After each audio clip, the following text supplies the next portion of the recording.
Hey guys, welcome back. Today we're going to be reviewing Iron Man 1 as Griffin and I are on our MCU chronological order run. I remember when this movie came out, I was skeptical. I was like, I don't know, man. I mean, Iron Man. I knew who he was, unlike a lot of people. I knew who Iron Man was, but I wasn't that invested into the character. My sister, my youngest sister, she actually watched it before I did, and she was like, "Dude, you got to go check that movie out. It's really good." And I did, and I really really liked this movie. Yeah, this movie was is very good, and you could go out and ask anyone on the street saying, "Do you know who Iron Man is?" And I think 9 times out of 10, they're gonna say yes. It's amazing that they turned a B-rated Marvel character into a household name. It's spectacular. Jon Favreau, Robert Downey Jr., they did an incredible job with this movie. This is even though it is a widely respected movie, I think this movie is still incredibly underrated just because they had no script. They knew what they wanted from each scene, but there was no dialogue written, and they still had some of the best written dialogue out of any MCU movie, just purely improv. And it was amazing. This movie, it really did start the MCU, and the Dark Knight definitely helped the superhero genre, but I think Iron Man really popularized it and really got it going because this movie's fantastic. There may be some really minor things, but this movie is all but perfect. This movie almost didn't get made. And I know that Kevin Feige and Marvel have had a lot to say about Iron Man and Robert Downey Jr., but it's all BS. They had no faith in Robert Downey Jr. They didn't want Robert Downey Jr. in the part. And I'm not talking bad about Marvel or Kevin Feige. That's just simply how things are. It's kind of like when George Lucas is like, I had it all planned out. No, you fucking didn't. We're not idiots. We've seen all of Star Wars and we know some of that shit doesn't line up. Same with Marvel. Marvel, Kevin can sit here and say, no, but it was all planned out, phase one and whatever. No, it wasn't. You kind of rolled the dice and it went in your favor, and it was a good call. But props to Jon Favreau. He fought and fought and fought for RDJ to be Iron Man. The studio didn't want him. Kevin didn't want him.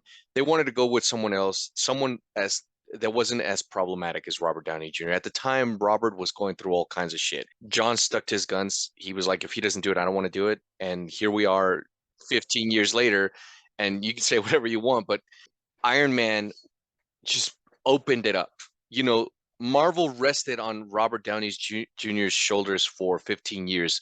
Say whatever you want, but it was so successful. And it was so successful because Robert became Tony Stark. You can watch those movies, you can read the comics. Dude, Robert Downey Jr. is not even acting in those movies. He's just having a great time. Yeah, he was tremendous and he really turned his life around for that movie. Jon Favreau is he's really on something else. He started Marvel. He helped start this later Disney Plus era of Star Wars. Jon Favreau is an amazing director, and Iron Man really shows it. One thing that I think in particular with this movie, like I said, with all this improv dialogue, was actually the last scene of the movie. Tony Stark was not even supposed to reveal that he was Iron Man, but credit to RDJ just feeling it in the moment, went with that, and forever changed it.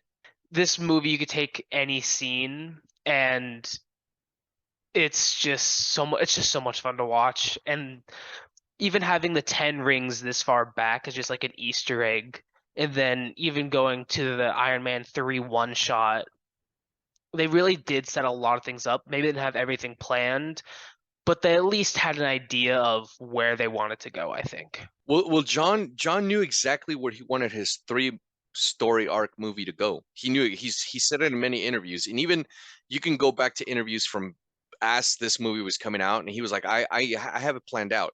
Maybe not precisely, but and it's sad to see that Marvel didn't continue with John because Iron Man 3 fucking sucks. We'll get to talk about that movie. But what I mean, he it should have been John. It And should have. had it been John, we would have seen, the Mandarin, the real Mandarin, sooner. And what he had planned, he's talked about it many times. It was cool, man. I mean, I John is very invested in comic book stuff. He was in Daredevil. the Ben Affleck movie. We'll talk about it sometime. It directs and wrote this movie, and he also stars in the movie. It's a fantastic movie, man. My only issue with this, and it's a small gripe. It's and for all you Paltrow fans out there, I'm sorry. I just didn't see her as, and I still don't see her as Pepper Potts. In the comics, Pepper Potts is like this gorgeous redhead. She's stunningly beautiful, so stunning that you almost can't believe she's like Tony's secretary or assistant. And then when you see the movie, I buy everyone else in the movie. I buy Obadiah, I buy RDJ, I buy Terrence.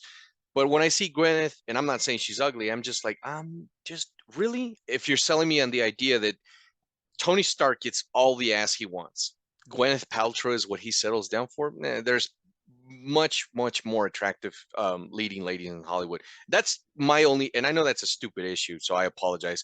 That's my only issue with the movie. Other than that, damn it, the Iron Man suit is, they made me believe that shit was real. It looks so good. That dogfight, Yeah, that was really cool.